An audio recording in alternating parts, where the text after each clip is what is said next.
Aralıklı oruç, aç kalma sürelerini genişletmek için tasarlanmış bir yeme programıdır. Kabaca şöyle özetlenebilir. Yemek yediğiniz zaman dilimini kısıtlayın ama bu dilimde normalde yediğiniz gibi yiyin. Kalori saymak yok. Yiyecek kısıtlaması yok. Basit ve esnek. Bu özelliklerinden dolayı da son yıllarda popülaritesi giderek arttı.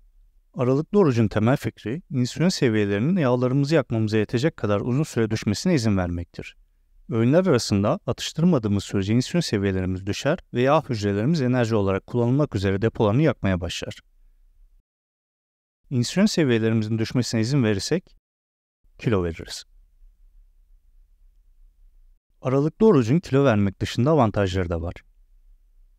Yapılan bir araştırmada 5 hafta süreyle aralıklı oruç uygulandığında kilo verilmese bile insülin direncinin azaldığı, tansiyonun düştüğü ve dahası iştahın azaldığı görülmüş. Uzmanlar bu beslenme biçimi için öğünlerin 8-10 saat içerisine sıkıştırılmasını ve yalnızca gündüz yemek yenilmesini öneriyor. Aralıklı oruç uygulanacakların şekerden kaçınması, canları şekerli bir şeyler çektiğinde bunun meyve ile giderilmesi öneriliyor. Atıştırma ve gece yemekten kesinlikle uzak durulması gerektiğinin altı çiziliyor. Yeme periyotları nasıl belirleneceği konusunda ise en yaygın öneri sabah 10 ile akşam 6 saatler arasında olması şeklinde.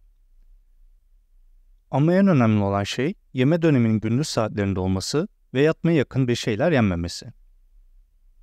Aralıklı oruç da kalori kısıtlaması içeren diğer diyet tipleri gibi yeterince disiplinli uygulandığında başarılı sonuçlar verebilir.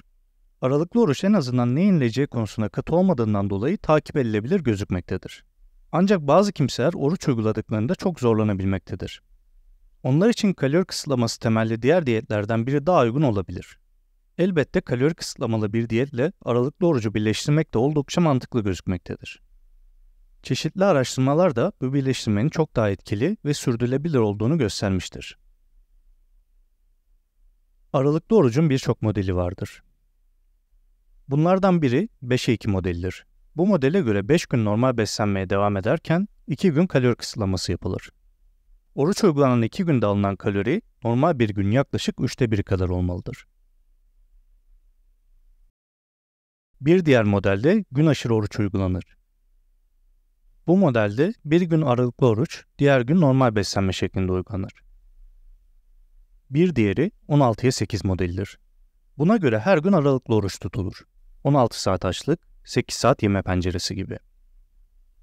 Örneğin her gün akşam 8'de yemek kesilir, ertesi gün öğlen 12'ye kadar ya da akşam 6'dan sabah 10'a kadar hiçbir şey yenmez.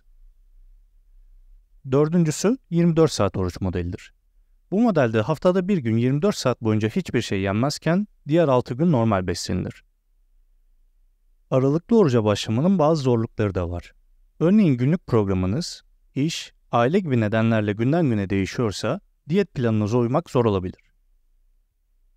Aralıklı oruç birkaç hafta içinde iştahınızı azaltmaya yarasa da başlarda açlığa dayanmak sizi zorlayabilir.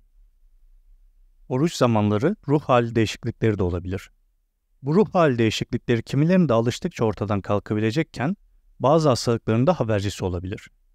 Uzman görüşü olmadan bir diyet biçimine başlamak tehlikeli olabilir. Aralıklı orucun yan etkileri.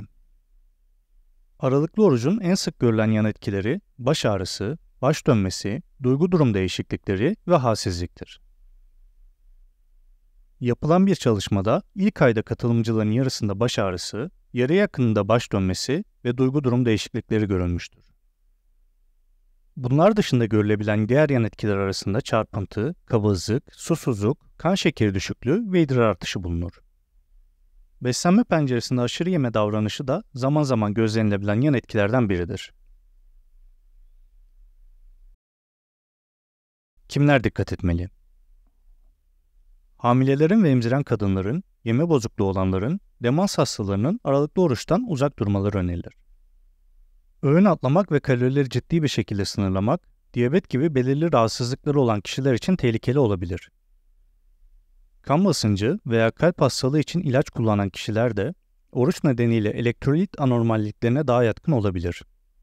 Aralıklı oruç ile ilgili olumlu çok sayıda veri olsa da böyle bir beslenme biçimini uygulayacaksanız muhakkak bir uzman görüşüne başvurun. Sağlıklı günler dileriz.